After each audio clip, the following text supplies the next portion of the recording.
Welcome. I am Ross Tokola of the East-West Center, and it is my pleasure to welcome you to today's webinar on European-DPRK Track II engagement, facilitating dialogue and diplomacy. This North Korea in the World webinar is the second in a series examining North Korea's historical and contemporary relations with countries in Europe, including in the context of North Korean and European countries' relations with South Korea, with the United States, and with others in the Indo-Pacific region. The North Korea in the World project is a joint initiative of the National Committee on North Korea and the East-West Center in Washington. The NorthKoreaInTheWorld.org website collects and curates information and data on North Korea's external, economic, and diplomatic relations. Our program today will be moderated by Esther Im, who is a program manager at the National Committee on North Korea. Previously, Esther was a junior Fulbright researcher in South Korea and a researcher at the Permanent Mission of the Republic of Korea to the United Nations, where she covered sanctions, nonproliferation, and disarmament issues during South Korea's second term on the Security Council. She has interned at the U.S.-Korea Institute at SAIS, at the Wilson Center, and at the Council on Foreign Relations. Esther has a Master of Science in Foreign Service from Georgetown University and a Bachelor of Arts in International Relations and Political Science from Wellesley College. With that, and on behalf of the East-West Center, I thank you for tuning in to today's program, and I turn our program over to Esther Im of the National Committee on North Korea. Thanks, Ross, for that welcome and that introduction. Hello, everyone. My name is Esther. I'm really pleased to be moderating this session today. We're excited to have Mr. Glyn Ford with us. And as Ross mentioned, and as our invitation suggested, we're going to be talking about European Track II engagement with North Korea. European Track II engagement has played an important part in facilitating dialogue with North Korea, especially during difficult periods of official diplomacy. And European countries such as Sweden, Norway, and Finland have notably taken a lead in investing in these efforts, which have helped to create space and flexibility to discuss sensitive issues, as well as a host of other organizations, European organizations. And I just wanted to do a little bit of background for those who may be unfamiliar with the term Track II. Track II diplomacy typically refers to unofficial meetings between non-governmental representatives of usually adversarial groups or nations to discuss ways to resolve conflict and misunderstanding. Track II participants are usually or often former government officials or well-regarded experts. But in the case of North Korea, representatives at Track II meetings are usually government officials. And so the term Track II usually refers to meetings, the meeting's unofficial nature and the composition of US or third country delegations rather than the North Korean side. So just wanted to, there's a lot of nuances in that, and maybe we'll get into that a little bit, but I just wanted, the importance of these Track II meetings is their kind of informal nature, and it gives participants greater freedom to address sensitive issues or kind of discuss unorthodox ideas that may be difficult to do in a more formal situation. And so we'd like to unpack the value and even some of the challenges of these kind of meetings with Mr. Glyn Ford, who is a trailblazer and a veteran of these kind of meetings. And so I'll briefly introduce him to you, and then we'll get into a discussion with Mr. Ford. Glyn Ford is the founder and director of Track2Asia, which is a nonprofit organization based in Brussels that engages in Track II activities with North Korea and other East Asia countries. Prior to this, he served over 25 years in the European Parliament, which is the legislative body of the EU. He was elected in 1989, and during his tenure, he has been a member of the Delegation for Relations with Japan, rapporteur on the EU-Korea Science Technology Agreement, rapporteur on the EU-ASEAN FTA, and he was appointed by the Council of Ministers as the EU's chief election observer in Indonesia and Aceh. He first traveled to North Korea in 1997 and has since made almost 50 visits to the country since that trip. He is also an author of several books on North Korea, including North Korea on the Brink and Talking to North Korea, which I have here. So if you're interested in learning more about Glyn's experiences and his insights, definitely encourage you to pick one of those up. So without further ado, you can read his full bio on our website, but I'd like to now turn to Mr. Glyn Ford to provide some opening remarks. Okay, thank you for the introduction. Yes, I've been engaged with North Korea for a very long time now. I was responsible in the European Parliament back in the 1980s for a report being done by the International Trade Committee on EU-North Korea trade. And the answer was there wasn't any. Things have really not changed. The result of that is the North Koreans knew who I was in their embassy in Paris. It's an embassy to UNESCO, not to the French government. The French government still doesn't have diplomatic relations with North Korea. The result of that was that during the famine in the late 1990s, I had a visit into my office in the European Parliament by two North Koreans. The reason they came to see me was at the time, European Commission officials were not allowed to talk to North Koreans, and there were no diplomatic relations effectively between North Korea and the EU. One or two member states, I think it was Denmark, Portugal, and Sweden had diplomatic relations, but nobody else. So they came to see me about food aid, and basically I said to them, well, I need to see what the situation is on the ground if you're going to ask me to make a case for providing food aid. The result of which was my first visit to North Korea when I took two fellow MEPs on an unofficial visit to North Korea. And we were there in 97. We were actually there. We left the day that Kim Jong-il officially took over as leader of North Korea. There was a 3-year mourning period to know exactly when we were there. I am a scientist, but not a medical scientist.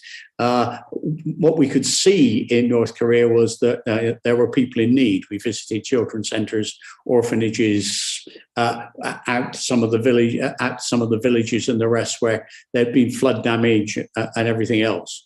It was very clear that there was a need for assistance. And I said to them, would they like an official delegation from the European Parliament? And they said yes. And I said, we don't care how I get it, do you?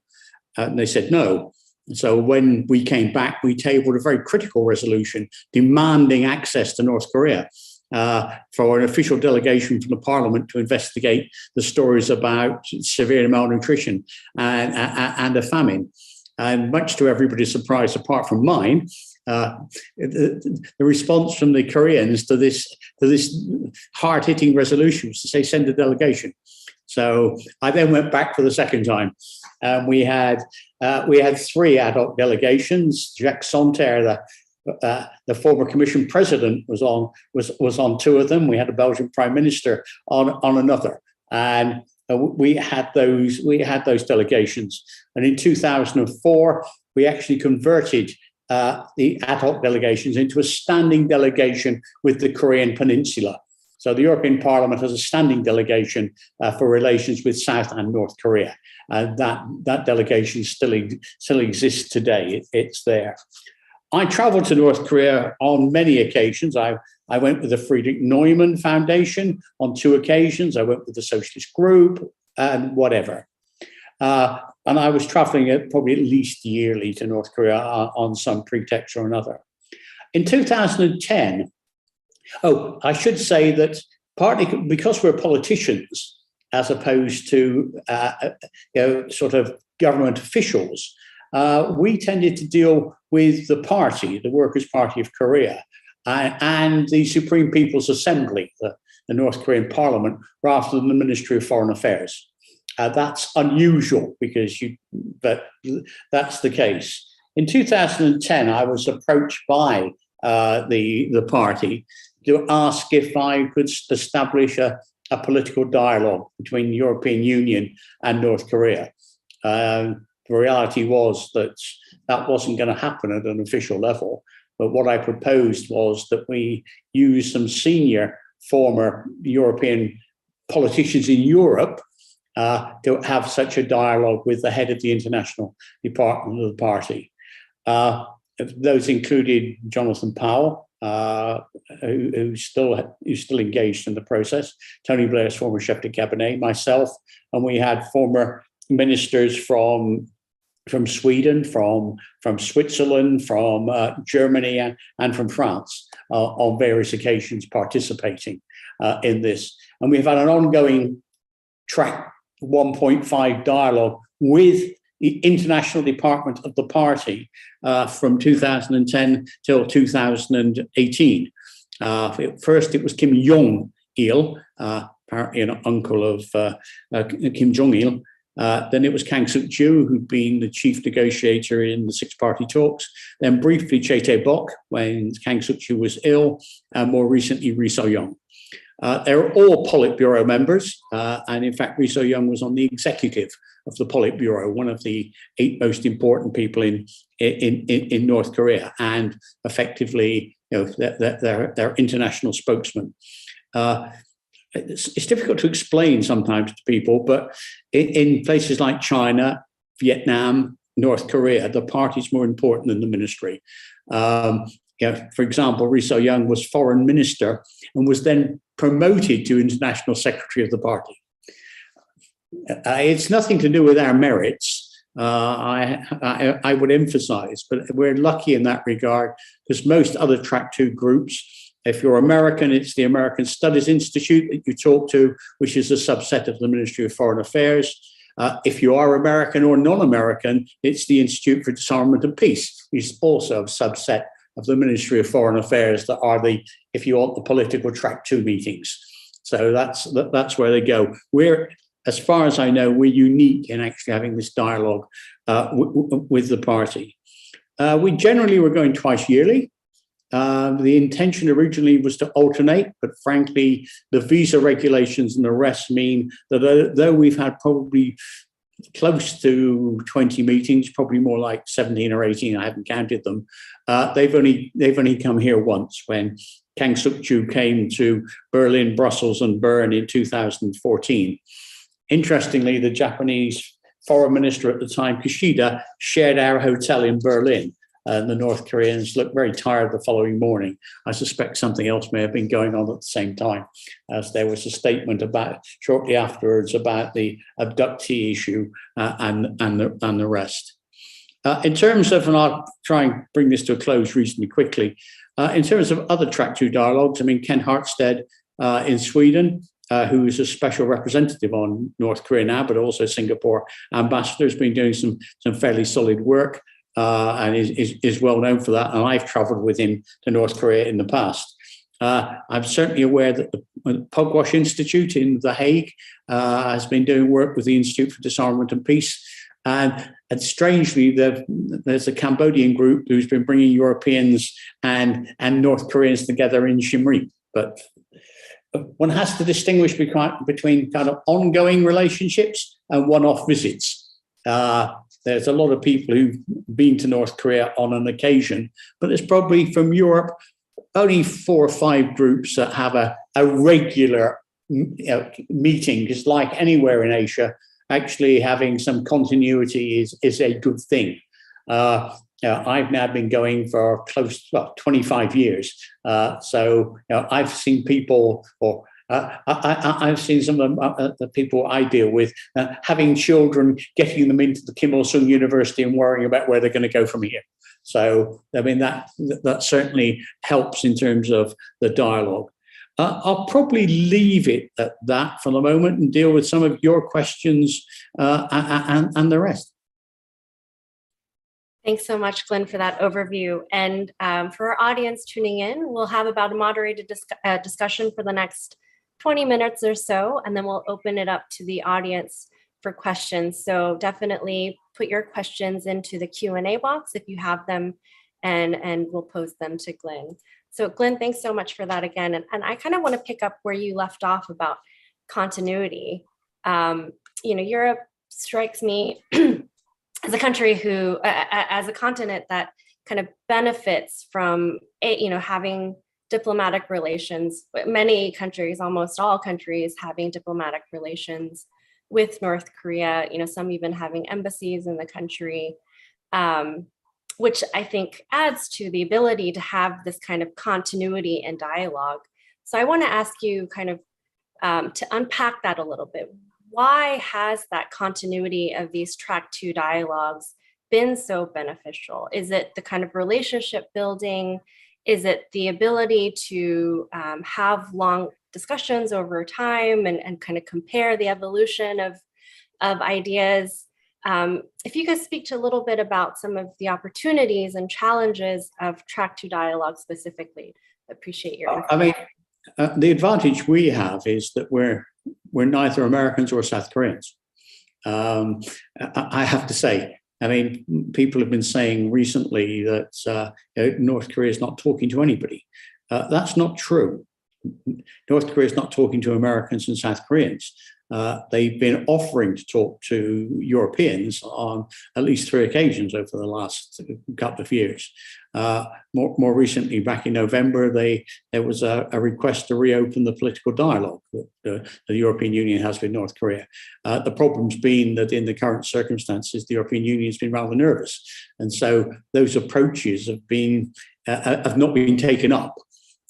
But the idea that North Korea aren't prepared to talk to anybody is not the case. They are, at least at European level. And I'm hoping maybe with Macron's re-election in France that may change. I mean, the European Union has diplomatic relations with North Korea. Those were established in 2001 when a troika of Javier Solana, who was the Swedish Prime Minister at the time, but also chair of the European Council, Goran Pearson, Javier Solana, the High Representative, and Chris Patton, the External Affairs Commissioner, actually went to North Korea on a visit, and they established diplomatic relations and the human rights dialogue. In 2001, the human rights dialogue was established between the EU and North Korea. And in fact, that was suspended a couple of years later. But North Koreans did offer to reopen that human rights dialogue in 2014, and the European Union refused. So there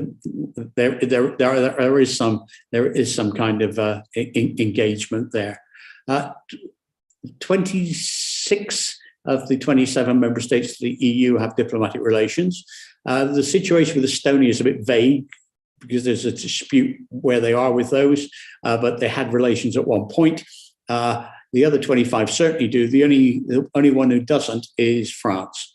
And that's been consistent and is a stone in the shoe of, if you want, trying to improve EU relations, but nevertheless, that's the case. Great. And then if I could just, push you a little bit to talk about your Track II dialogues and your reflections over 25 years of these kinds of dialogues. What do you think have been the opportunities and the challenges? Well, I mean, in terms of the Track II dialogues, as opposed to me meeting North Koreans, that's only been going for 10. So we've had a relationship, but it's not been the same group of people meeting the same group of people necessarily. So, I mean, the Track II is 10 years old. And let me say that the North Koreans are still interested in continuing that dialogue. And, we have discussions about possible visits. It may be because COVID has finally arrived in North Korea that those visits will be sooner rather than later. I still don't anticipate it being before the end of the year, but obviously, the zero COVID policy for North Korea, has now been overtaken by events. So that makes it easier for a future visit to take place. So that's where we are there. And what we've achieved. Well, what the difficulties are that the North Koreans are happy to talk about anything. I mean, politely, in terms of our dialogue, and because we're a sufficiently high level. I mean, we don't have the speeches read out as you sometimes do at some other levels. So it's a reasonably frank exchange of views. But I mean, they've got a strong position. Partly because of the level we operate at, there's been a fair amount of interest in our work in South Korea, Japan, and the United States, as well as the European Union. So it's given us fairly easy access on occasion to the Blue House, to the Cabinet Office in Japan, to the ministries, and we've certainly met with the State Department on a number of occasions, and in the White House a couple of times. So, I mean, that's given us that access to try and pass on the messages. I mean, we're not given official messages. There's no one saying this is the message we want you to take. But we're very open with the North Koreans of who we're going to speak to after, where we're going. We don't keep that a secret in any way. So they know who we're going to give a summary of what we think they're telling us.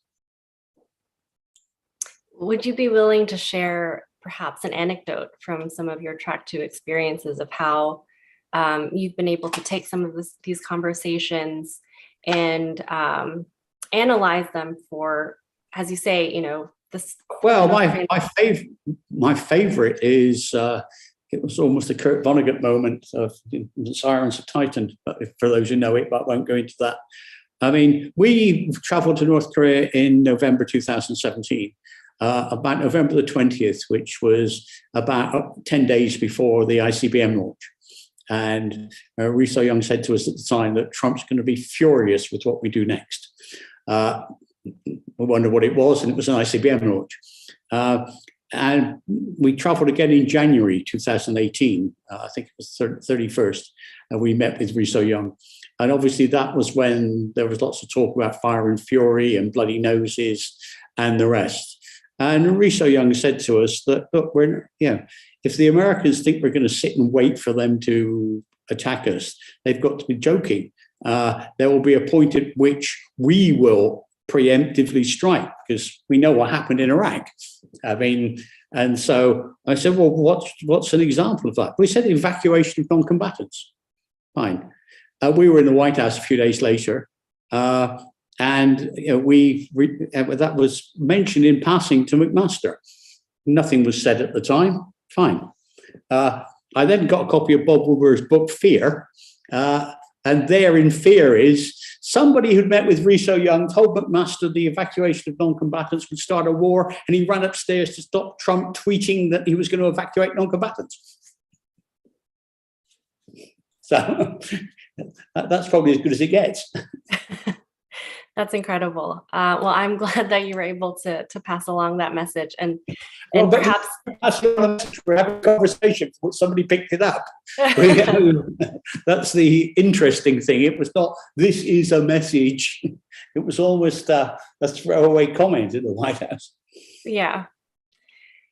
I'd like to pivot a little bit and get your insight a little bit about, I've mentioned Finland, Sweden, Norway have been European countries that have invested and organized a lot of these Track 2 dialogues.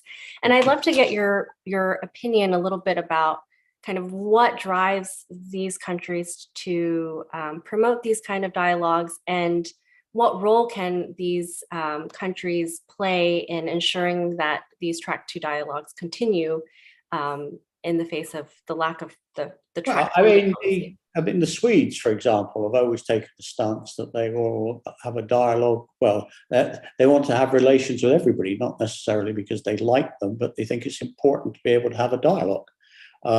The same is largely true of the Swiss. I haven't dealt with the Swiss very much because they're not part of the European Union. I always, if you want, doing it from a European Union point of view. But I mean, both of those countries and the Scandinavian countries generally have that kind of approach. It's better to talk than not to talk. And the Swedes have been on the ground in Pyongyang since, I don't know exactly when, but certainly since the 80s, if not earlier. And until 2001, when the British established diplomatic relations and the EU did, I mean, we used the Swedish embassy on our visits. Even there was not a single Swede as part of our delegation. And they have acted on behalf of the United States on occasion with some of the people who've been detained in North Korea by Pyongyang. So yes, I mean, that served a useful purpose. I actually think it helps. At the moment, unfortunately, there are no European diplomats left in Pyongyang because, understandably, the lockdown in Pyongyang has been extremely fierce, and they really haven't been able to do much. And they've all rotated out, and no one's been allowed to rotate back in. But I mean, I know it's the intention for the people I talk to in Sweden and, for that matter, the United Kingdom, that they're keen to send their diplomats back as soon as it's possible. So we want to continue that diplomatic relationship. Doesn't mean to say that either of those countries agree with what North Korea is doing, but I do think it's important to talk about it. Thank you. I want to open up the Q&A shortly, so I'll just ask kind of one final question, and I guess, try to combine these two questions. First, kind of, you mentioned briefly the North Koreans wanting to engage in these dialogues, and I'd be curious if you could share a little bit about your perspective of their how they have how they engage in these Track II dialogues differently from official dialogues, and whether you feel like they use these strategically. And then second, kind of as a final review, what would be your wish list moving forward for the kind of prospect of Track IIs, especially at this current juncture? I mean, from a North Korean point of view, they certainly saw the European Union as a potentially different global pole from the United States. They're not naive, and we certainly tell them that our interests are very similar to those of the United States, and so don't expect any clear blue water between us, but they're not identical. So yes, I mean, European Union actually had a North Korea strategy document it produced in around 2001, a country paper about critical engagement with North Korea, and that's still officially the European Union policy. But I guess at the moment there's more criticism than engagement. But if you want, the official position is critical engagement with the North, and we're hoping that in some senses that might be able to restart sometime in the reasonably near future as things start to open up.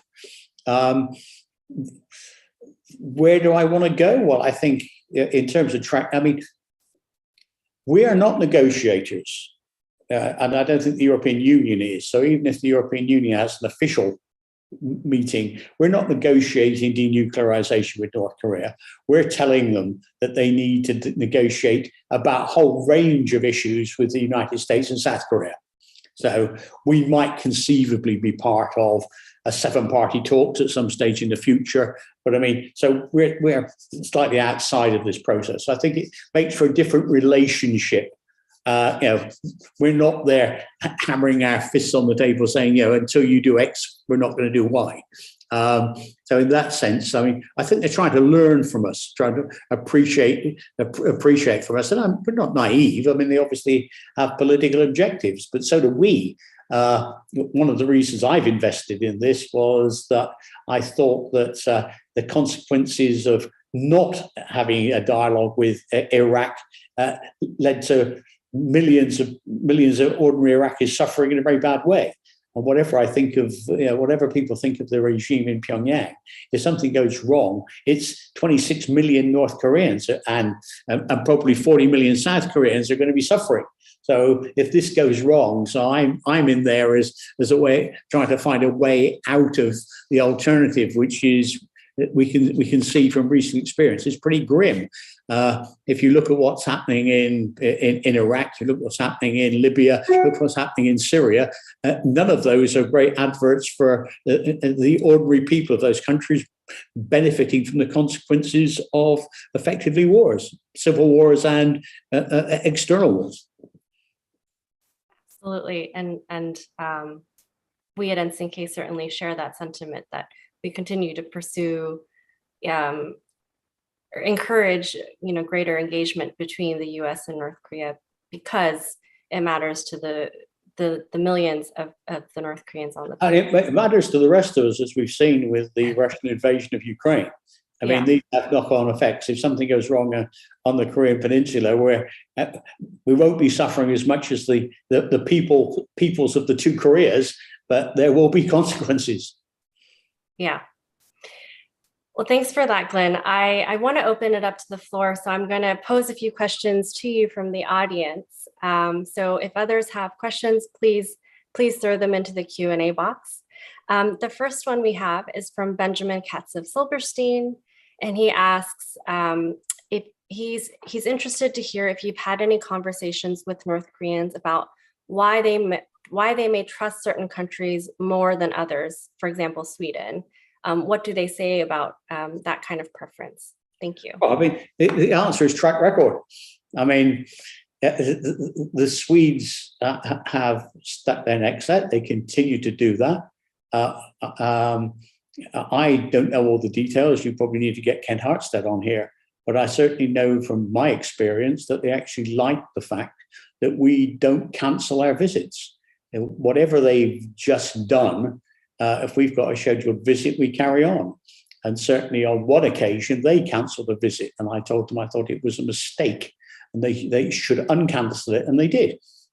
So, you know, it's difficult when you need to have a certain self-denying ordinance. Now, we raised the issue of human rights with them. It took us several years, well, it probably took us 4 or 5 years to get the North Koreans to agree to reopen their human rights dialogue with the EU. And then the EU said no. That bit probably didn't help our credibility very much, but we got over that.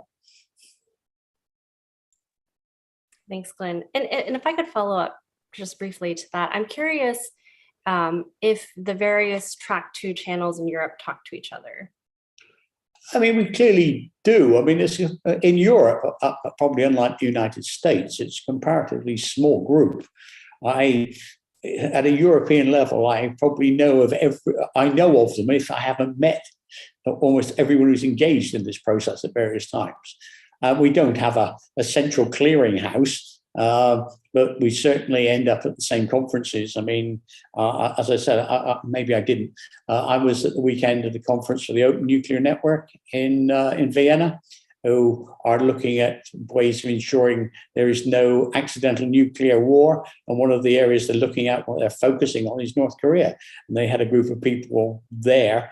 And you know, at least amongst the people there, at least 3 European groups who are engaging in Track 2 with North Korea, as well as a couple of American ones.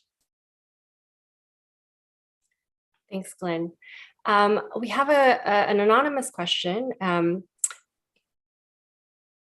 They ask, I'm interested in DPRK perspective on Track 2 meetings, particularly with the EU. What's in it for them? Any evidence of malicious use of Track 2 dialogues to drive wedges or to confuse? Well, I mean, as I said, they said, I mean, we tell them what we see the situations being like in Europe in terms of relations to themselves, in the United States, and to a degree, but we're not experts on Japan and South Korea. I haven't seen any direct use of our visits in a malicious way. They clearly, I mean, they use our visits internally. We try to tell them we don't want internal publicity, but we tend to be in Rodong Sinmun and we tend to be on the TV when we go. And yes, they're telling the people of North Korea that the fact that they've got high-level visitors, reasonably high-level visitors, coming in is a symbol of people wanting to engage with them. But in a sense, that's right. I mean, so yeah, we have to put up with that. I mean, there's, you know, so I mean, if there was a really malicious use of our visit, then I think that would be the one thing that might get us to reconsider whether we were going to go again. But that's not happened. They have pushed the envelope a little bit further than we'd like to go in terms of if you want some of the internal publicity. But that's it. Great. And we have a question from Jay Brennigan. What concrete benefits, payoffs, or accomplishments can you point to from the Europeans' diplomatic relations with North Korea that are not available to the United States because of our lack of diplomatic recognition? Well, I mean, firstly, we had for a period of time a human rights dialogue with North Korea. On that basis, some of the very early work suggested that we were starting to get some information before it was suspended. So we've had that. We're able to monitor more effectively the aid that we've given North Korea.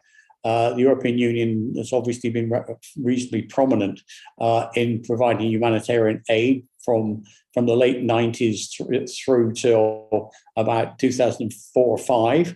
And then there have been periods where we've been providing not food, but we've been providing other forms of assistance in terms of clean water, sanitation, and we've also provided in the past, not at the moment, because the sanctions don't allow us to, but in the past, the European Union has provided North Koreans with tractors and other equipment and expertise on things like double cropping and the rest. So yeah, we've got engaged with the North Koreans, which means that it gives us a degree of influence. I mean, it's not conditional, but yeah, we're able to do those things, and we've certainly helped in the past. I was thanked, along with a lot of others, for helping get 2 American journalists out of North Korea, 2 women who were arrested for allegedly crossing the border. So yes, it does serve some kind of purpose.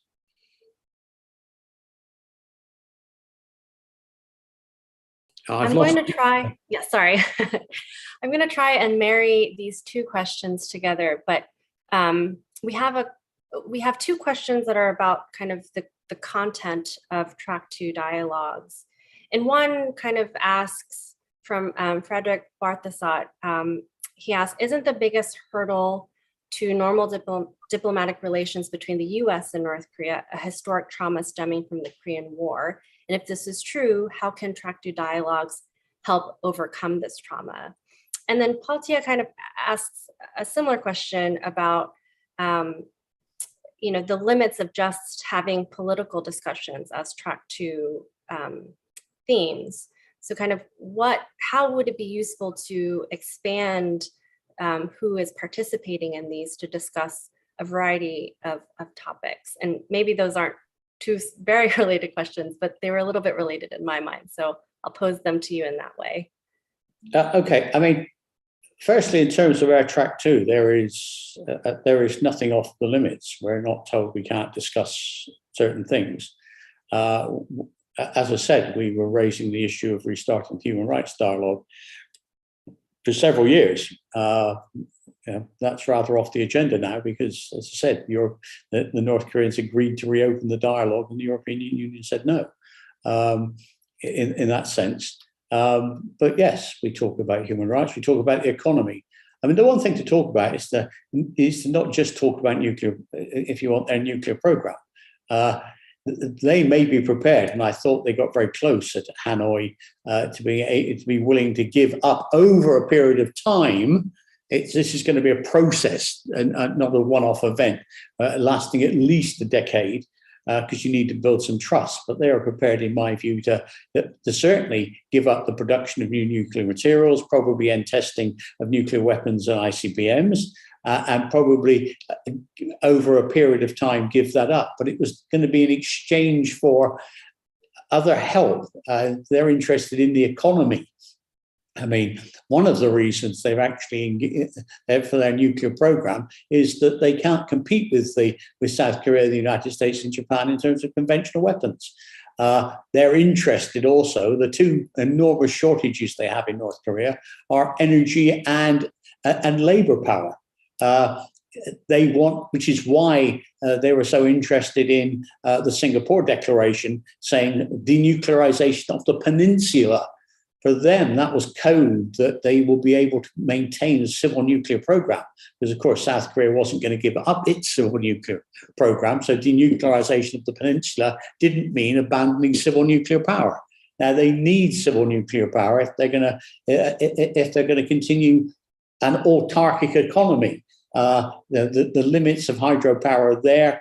Coal mining is increasingly difficult. If you're going to bridge the gap, it's civil nuclear power. So the second thing is that nuclear weapons actually give them the ability to decant 100,000 men, it is men, out of the military into the factories. They have a very old-fashioned view of the economy. You have thousands of people in factories. It might just work. I won't go into all of that. But anyway, their view is if they can get that relief, they can be an Asian tiger and grow their economy at 10% a year. And in 25 years, you could even start thinking seriously about negotiating unification. But before then, forget it. So there is a method in the madness in terms of what's actually going on. But you need to be talking about those things with them and not refusing to talk about anything than nuclear. Giving up nuclear power will be part of a wider deal in which there's going to be economic relief to North Korea, as we saw with the agreed framework. The agreed framework was effectively giving $4.5 billion worth of nuclear power plants to North Korea. Now, allowing for where we are and inflation, you're looking for 15 to 20 billion, probably, as the settlement figure. South Korea will certainly carry 2/3 to 3/4 of that, but the rest has got to be found from somewhere. And frankly, it won't be the United States, because no American president could deliver that through Congress. So it means you're looking at Japan and the European Union. Speaking of Japan and the European Union, we have a question in the chat about how we'll need cooperation from other countries on all of these issues. And so the question is, do you have any suggestions to better promote cooperation among European countries, South Korea, China, and the US and Japan, to use these dialogues with North Korea to return to negotiations about all these issues? Well, I mean, the fundamental negotiation, as far as I can see, has to be between Washington and Pyongyang. I mean, there is no solution without Washington being absolutely central with Seoul alongside. We are part players in this process, but I do think we need to be clear that we're willing to be part players and we're willing to actually help lock in the United States. I mean, there's two things that will internationalize the process, one of which is the need to pay, which America can't do for internal political reasons. And the second one is going to be security guarantees. And the North Koreans we're very intrigued by the JCPOA, the Iran deal, because when Bush got in 2002, he tore up the agreed framework. That was it. Poof. With the Iran deal, when Trump tried to tear it up, there was a certain degree of resilience and robustness about the deal, because the European Union, Germany, France, the United Kingdom, Russia, and China all said, hang on, the Iranians are keeping to this deal, and it didn't die. Maybe dying now, we'll see what happens there. But you're going to need security guarantees, and it will be the UN Security Council Plus that provide those guarantees. So there is a role for us. There is no answer without us, but there is equally there's no start on that road without Washington. So the sooner we can get people back together, the better. The only problem is that the war on Ukraine is, in a sense, splitting away, if you want, Moscow and Beijing from this process. We need to bring them back, because again, there is no solution without. There's certainly no solution without Beijing. Moscow is a different situation, but you can't do this deal without Beijing as part of the process. I guess a follow-up question to that then would be: do you see a role for Europe in trying to improve cooperation? Maybe cashing in some of the capital of what they've been able to do on Ukraine in alliance with the US to try and improve prospects for negotiations and cooperation between Beijing and Washington? Well, I mean, I don't want to exaggerate our importance when this. I mean, we will be rightly completely marginalized once the Washington, Seoul, Beijing, and Pyongyang start engaging seriously in finding a solution, a progressive solution over a period of a decade. I mean, which is quite right. But in the meantime, we're keeping the flame alive. We're making sure that the two sides are not completely ignorant of each other, because there are very few people who can pass on anything about what the North Koreans are thinking as the rest. So, I mean, I will be very happy to be able to look back in 20 years' time and say I played a small part in what led to a solution. I mean, diplomacy fails until it succeeds. I mean, we're used to that in the United Kingdom. The Good Friday Agreement. I mean, the number of ministers who tried to get an agreement on the Irish situation, were endless. We will, if at first you don't succeed, try diplomacy. I wish that was a little bit more of the mentality here in DC. Yeah. Well, there is a solution. I mean, part of the problem is that the Biden administration is very distracted. Understandably, this is not a criticism by what else is happening in the world, but what they need to do is to at least have an eye on what's happening in North Korea, because it really isn't going to help if the North Koreans feel forced. I mean, there's two reasons for. I mean, not all testing is provocative. It is provoking, but it's not provocative. They do need to advance their technology, because the Americans haven't stopped advancing their technology. We're talking about new, more sophisticated missile defense systems and the rest. So, but equally, what we don't want is the North Koreans to feel that they have to be provocative in order to get attention in Washington. Thanks, Glyn. I want to pivot a little bit to talk specifically about your engagement with North Korean diplomats. We have some questions here about your impression, asking about what your impression is of the North Korean diplomats that you've engaged with and the professionals that you've engaged with. Do they have similar backgrounds of knowledge as their Western counterparts? And or do you think that there are things that they do particularly well or wish that that they could improve their knowledge base on? And then kind of related but separate to that, if you could comment a little bit about your assessment of DPRK's newly appointed Foreign Minister, Choi Sun-hee. I know that your main interlocutor is the Workers' Party, but if you could comment a little bit on that professional appointment, we'd be happy to hear insight. I mean, I think North Korean people in North Korea, in the party, in the ministries, and in the diplomatic service are very well informed. They don't have a shortage of knowledge. The problem is understanding, which is not to be critical. I mean, when we talk to people in Pyongyang, I'm talking about the political people we're in dialogue with, not. They all know what the French local election results were last week. They can quote them to us. They don't necessarily understand what that means. I mean, what that means for them and the future. They will know what the election results were in France on Sunday night, but not necessarily understand the consequences. There is an issue here. Is Macron going to get an absolute majority or not? If he doesn't have an absolute majority, a lot of his European development program may be under threat, because Mélenchon is comparatively Eurosceptic. So Macron's got a plan for developing, if you want, European common foreign and security policy, European defense policy. Now that has implications for North Korea. So they don't necessarily understand. I mean, they do have a version of what the Chinese used to call reference news. Senior Chinese figures used to get twice daily a summary of world news. I mean, and that sort of thing is distributed. But I said, the problem is it's not the information, it's understanding. So that they need training in how to understand.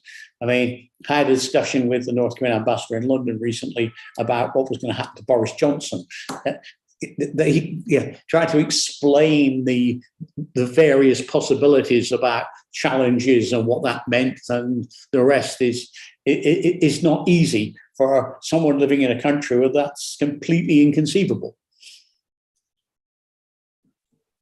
Yeah, I'm reminded, I think. Oh, yes, and so you asked about Choi-Sung-hui. Yes. The answer is, I mean, she's one of the only, as far as I can tell, one of the only senior pro-engagement people who survived. I mean, in the sense of keeping her job. Ri So-young, lost his post. I mean, he was very old. He was certainly well past normal retirement age as head of the international department of the party. Ri Yong-ho lost his position as foreign minister. She was one of the vice foreign ministers. She's recently been appointed as foreign minister herself. We don't quite know what that means. I'm hoping it's good news. I mean, it's not bad news. But certainly in the past, when we had Kang Suk-ju, who I mentioned as the chief negotiator in the six-party talks, he was offered the post of foreign minister some years ago, and he turned it down. He preferred to have the position of first vice foreign minister, because that's where the heavy lifting is done. The foreign minister is the one who flies around the world and sits in not very important meetings. It does a lot of the protocol. Now, of course, there's not much protocol taking place at the moment, and there probably won't be for a while. But nevertheless, in the past, the key engine of foreign policy in the Ministry of Foreign Affairs, apart from in the party, has been the first vice foreign minister rather than the foreign minister. But maybe in this case it's different. And certainly some of the people I know say it will be different under her. And I'm looking forward to be proved wrong. Well, if I'm not mistaken, she's also participated in a lot of American-led Track IIs.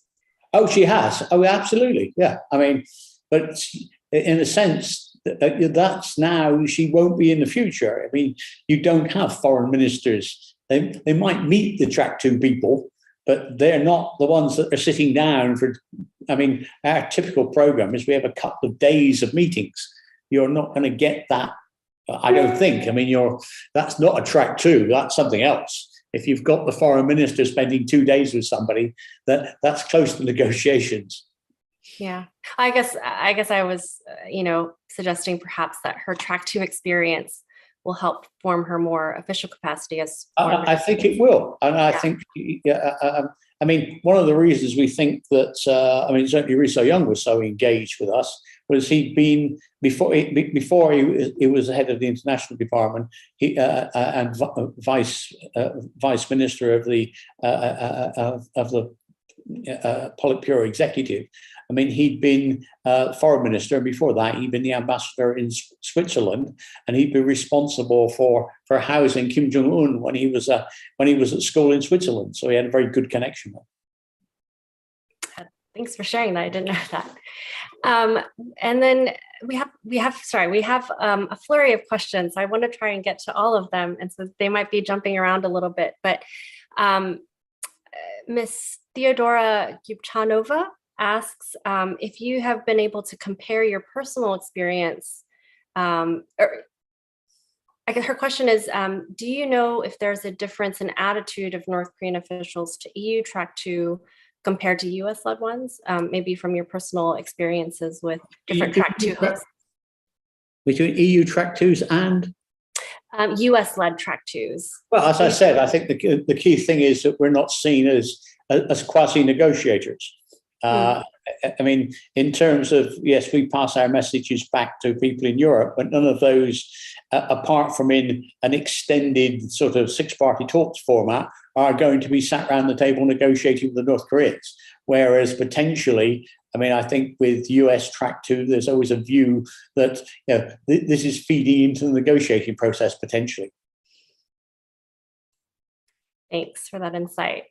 And then Frederick Barthasat asks another question: how can Track II dialogues be widened to engage bigger parts of civil society or professional politicians in order to multiply the interactions between European stakeholders and North Koreans? And what do you think the results of that kind of expansion? I'm not sure I mean, there's a whole hierarchy of track 3s, 4s, 5s, 6s, and whatever. I mean, I think people-to-people engagement is very important.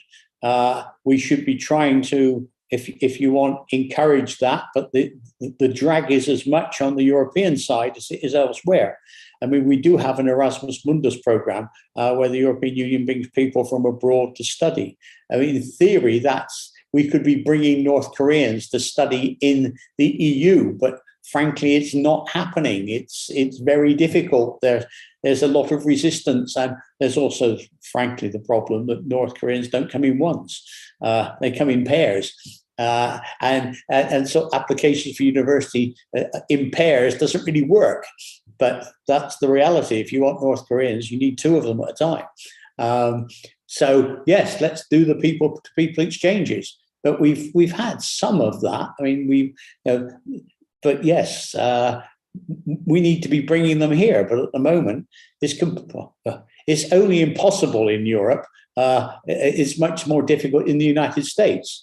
We still have this ridiculous rule that I have to apply for an American visa because I visited North Korea. I mean, how does it make sense in trying to learn about what's going on? Any European who's been to North Korea can't come to the United States without a visa. And if you put in a request for a visa at the moment in Europe, they will give you an appointment in February next year. So yeah. February 2023. So if I didn't happen to already have my visa, I would have to wait for February 2023 before I could even meet an official to apply for one. Yeah, I think that's an unfortunate policy that was developed, and also, I mean, it wouldn't be so bad as a policy if I could get an interview next week. Fine, 8 months. Yes. Well, yeah. I mean, I think that was a mistaken policy. That's effectively a travel ban. That's not a visa policy. That's a travel ban. Well, Glyn, I'd like to ask you one final question from our audience. And I know you've mentioned that there have been requests for meetings with European officials. And so one of our audience members was asking just a little bit more insight about what is it that North Koreans want to talk about right now, and kind of what do you think the interest is at the moment for approaching European officials? I mean, the approaches, 2 approaches that I'm aware of, and certainly people do other things without me. So, but I'm aware of an approach to have a discussion about human rights. Now, I suspect I know what it was about. It was about trying to persuade the European Union not to sponsor a human rights resolution in Geneva. But I'm in favor of a discussion. I'm not in favor necessarily of not sponsoring that resolution, but North Koreans are offering to talk to us. So, yes, and they wanted to restart the political dialogue, which is in parallel with the human rights dialogue, where you have general political discussions.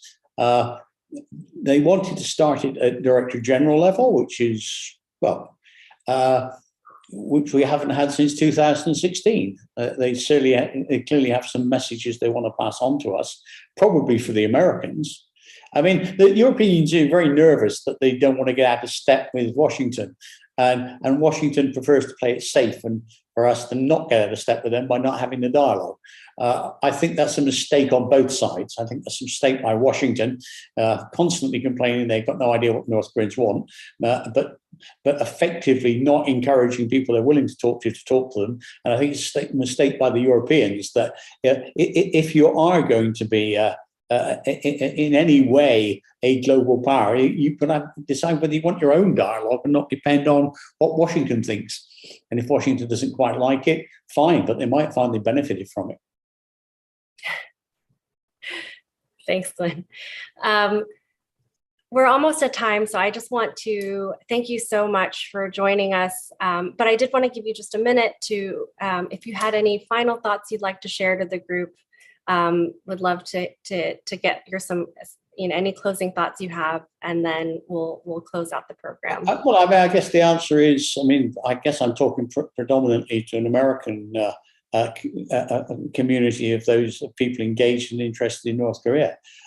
We are not the answer, but we're we're part of the solution, and engage Europeans when necessary. Remember, we're there. We can have access that you don't have. We can have information you don't have. You're the guys who are going to solve this in the end, but if we can make a contribution, don't neglect us. Well, Glyn, thanks for sharing so much of your insight and this very apt reminder to turn to Europe for some advice and bridge building, if I may.